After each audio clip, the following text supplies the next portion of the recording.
അലീനയുടെ മറ്റൊരു സ്റ്റോറിയിലേക്ക് എല്ലാവർക്കും സ്വാഗതം. അങ്ങനെ കൃഷ്ണയും ബാലചന്ദ്രനും അലീനയുടെ അടുത്തേക്ക് വരുന്നുണ്ട്. അവർ സംസാരമെല്ലാം കഴിഞ്ഞിട്ട് അപ്പോൾ കൃഷ്ണയോട് പോയി ബാലചന്ദ്രൻ പോയി മുഖം കഴുകാനൊക്കെ പറയുന്നുണ്ട്, ഒരുപാട് കരഞ്ഞതല്ലേ എന്നൊക്കെ പറയുമ്പോൾ. എന്നിട്ട് കൃഷ്ണയാണെങ്കിൽ മുഖമൊക്കെ കഴുകി വന്ന് കഴിഞ്ഞ് അവിടെ അലീനയുടെ അടുത്ത് വന്നിങ്ങനെ ഇരുന്ന് നോക്കുന്നുണ്ട്. എന്നിട്ട് എല്ലാ സത്യങ്ങളും മനസ്സിലാക്കിയിരിക്കുകയാണല്ലോ കൃഷ്ണ.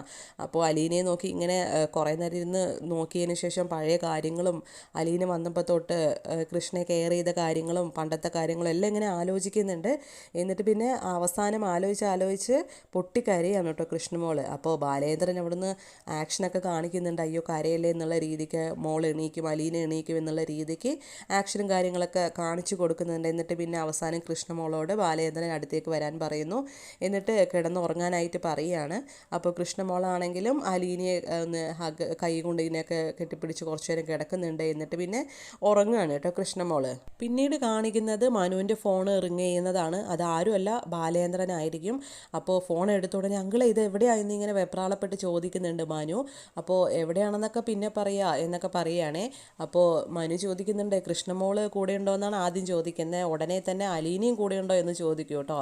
അപ്പോൾ ഉണ്ട്, രണ്ടുപേരും എൻ്റെ കൂടെ ഉണ്ട് എന്നിങ്ങനെ പറയും. അപ്പോൾ മനു ആണെങ്കിലും പറയുന്നുണ്ട് എനിക്ക് അങ്കിളിനെ കാണണം എന്ന് പറയുമ്പോൾ എന്തിനാണ് എന്ന് ചോദിക്കുമ്പോൾ അല്ല എനിക്ക് കാണണം എന്ന് തന്നെ മനു പറയുകയാണ്. അപ്പോൾ ബാലചന്ദ്രനാണെങ്കിലും പറയുന്നുണ്ട് ആരോടും അറിയിക്കാതെ ഇവിടെ വരെ വരാൻ സാധിക്കുമെങ്കിൽ ഞാൻ ഇവിടുത്തെ ലൊക്കേഷൻ അയച്ചുതരാം എന്ന് പറയുമ്പോൾ ഓക്കെ ഞാൻ ആരോടും പറയില്ല എന്ന് പറയുന്നു. ബാലചന്ദ്രനാണെങ്കിൽ ലൊക്കേഷനൊക്കെ അയച്ചു കൊടുക്കുന്നുണ്ട്. അത് കഴിഞ്ഞ് കാണിക്കുന്നത് അലീന ഉറക്കം തെളിഞ്ഞ് വരുന്നതാണ്. അപ്പോൾ ഉറക്കമൊക്കെ തെളിഞ്ഞ് വന്ന് കൃഷ്ണമോളെ കുറച്ച് നേരം നോക്കുന്നൊക്കെയുണ്ട്. എന്നിട്ട് പിന്നെ പുറത്തോട്ട് ഇറങ്ങി വരുമ്പോൾ ബാലചന്ദ്രനാണെങ്കിൽ അവിടെ സ്റ്റാഫുകളെ കൊണ്ട് ചായയൊക്കെ വെപ്പിക്കുന്നുണ്ടാവും. എന്നിട്ട് ബാലചന്ദ്രനാണെങ്കിൽ അനീനയെ കാണുമ്പോൾ ചോദിക്കുന്നുണ്ട് ഇന്നലത്തെ ടെൻഷനൊക്കെ മാറിയോ, വാ നമുക്ക് ചായ കുടിക്കുക എന്ന് പറഞ്ഞ് അവിടെ ഇരുത്തുകയാണ് കേട്ടോ. അപ്പോൾ നമ്മുടെ അലീനയാണെങ്കിൽ ഞാൻ ചായ എടുത്തുതരാം എന്നൊക്കെ പറഞ്ഞ് ചായയൊക്കെ എടുത്ത് കൊടുക്കുന്നു. എന്നിട്ട് അലീനയോട് ചോദിക്കുന്നുണ്ട് എന്താണിപ്പോൾ തോന്നുന്നത്, ഇന്നലെ അവിടുന്ന് ഇറക്കി വിട്ടതല്ലേ, ഇനി എങ്ങോട്ട് പോകും എന്നൊക്കെ ഇങ്ങനെ ചോദിക്കുമ്പോൾ അലീന പറയുന്നുണ്ട് എനിക്കറിയില്ല, ഇന്നലെ വരെ എൻ്റെ നെഞ്ചത്ത് ഒരു ഭാരം ഉണ്ടായിരുന്നു. ഇപ്പോൾ സാറ് ഞാൻ ആരാണെന്ന സത്യം അറിഞ്ഞതിന് ശേഷം ഞാനിപ്പോൾ ആകെ തകർന്ന് പോയിരിക്കുകയാണ് എന്നൊക്കെ ഇങ്ങനെ പറയുന്നുണ്ട്. അപ്പോൾ ഇതെല്ലാം പറഞ്ഞതിന് ശേഷം ഇപ്പോൾ എന്ത് തോന്നുന്നു എന്നിങ്ങനെ ബാലചന്ദ്രൻ ചോദിക്കുമ്പോൾ എൻ്റെ കയ്യിൽ നിന്നെല്ലാം പോയി, എനിക്കിനി എന്താ ചെയ്യേണ്ടതെന്നും എവിടേക്കാണ് പോകേണ്ടതെന്നും ഒന്നും എനിക്കറിയില്ല. സാർക്ക് എന്നെ എന്ത് വേണമെങ്കിലും ചെയ്യുക, ശിക്ഷിക്കുക, എന്നെ ഒരുപാട് ജോലി എടുപ്പിക്കുക, എന്ത് വേണമെങ്കിലും ചെയ്യുക, സാറ് പറയുന്നതൊക്കെ ഞാൻ ചെയ്യും. ഇങ്ങനെയൊക്കെ അലീന പറയുന്ന സമയത്ത് ബാലചന്ദ്രൻ പറയുന്നുണ്ട് ഞാനൊരു ദുഷ്ടനായിരുന്നെങ്കിൽ എനിക്ക് എന്തെങ്കിലും ചെയ്യാമായിരുന്നു, പക്ഷെ ഞാൻ അങ്ങനെയല്ല നിന്നെ കാണുന്നത്, ഞാൻ എൻ്റെ മോളെ പോലെയാണ് കാണുന്നത്.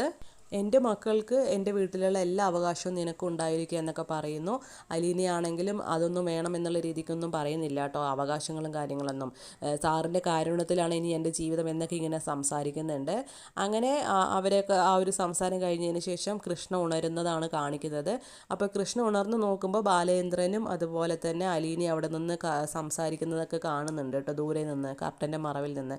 അപ്പോൾ കൃഷ്ണ ഉണർന്ന് കഴിഞ്ഞതിന് ശേഷം അലീന അങ്ങോട്ട് അകത്തേക്ക് ചെല്ലുന്നു. അപ്പോൾ കൃഷ്ണ ചോദിക്കുന്നുണ്ട് എനിക്ക് മാറി കൊടുക്കാൻ ഒരു ഡ്രസ്സ് തരുമോ എന്ന് ചോദിക്കുമ്പോൾ അതിനെ എടുത്താൽ പോരെ, നീ ഇഷ്ടമുള്ള എടുത്തു എന്ന് പറയുമ്പോൾ അല്ല എനിക്ക് പാകമുള്ളത് ചേച്ചി തന്നെ എടുത്തു തന്നാൽ മതി എന്നൊക്കെ പറയുകയാണ്. അപ്പോൾ ഇന്നലത്തെ ആ ഒരു സങ്കടം കാര്യങ്ങളൊക്കെ മാറിയോ, പരിഭവമൊക്കെ മാറിയോ എന്ന് ചോദിക്കുന്നുണ്ട് അലീന.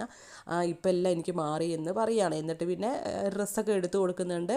കൃഷ്ണയാണെങ്കിൽ ആ ഡ്രസ്സൊക്കെ വാങ്ങിക്കുന്നു. ഭയങ്കര സന്തോഷത്തിലാണ് കേട്ടോ കൃഷ്ണ. അത് കഴിഞ്ഞ് കാണിക്കുന്നത് വൈജയന്തി രാജീവനായിട്ട് സംസാരിക്കുന്നതാണ് ആ ഒരു ഫോൺ കോള്. അപ്പോൾ വൈജയന്തി ബാലചന്ദ്രനെ കാണാത്തതിനെ പറ്റിയുള്ള കാര്യങ്ങൾ തന്നെയായിരിക്കും സംസാരിക്കുന്നത്. എന്നിട്ട് പറയുന്നുണ്ട് ഇനിയിപ്പോൾ അലീന എങ്ങാനും ബാലചന്ദ്രൻ്റെ കൂടെ ഉണ്ടെങ്കിൽ നമ്മുടെ പ്ലാനൊക്കെ വെറുതെ ആവില്ലേ, അവളെ വീണ്ടും ഇങ്ങോട്ടേക്ക് കൂട്ടിക്കൊണ്ടുവരില്ലേ എന്നൊക്കെ സംസാരിക്കുമ്പോൾ രാജീവ് പറയുന്നുണ്ട് നമുക്ക് നോക്കാം എന്നിങ്ങനെ പറഞ്ഞിട്ട് ഫോൺ വെക്കുകയാണ്. അപ്പോൾ വൈജയന്തി ഇങ്ങനെ ആലോചിച്ചുകൊണ്ടിരിക്കുന്നത് കാണിച്ചുകൊണ്ടായിരുന്നു ഇന്നത്തെ കഥ അവസാനിക്കുന്നത്. അപ്പോൾ പ്രൊമോയിലാണെങ്കിൽ മനു റിസോർട്ടിൽ വരുന്നതും കാര്യങ്ങളൊക്കെയാണ് കേട്ടോ നാളത്തെ വിശേഷങ്ങൾ അതായിരിക്കും.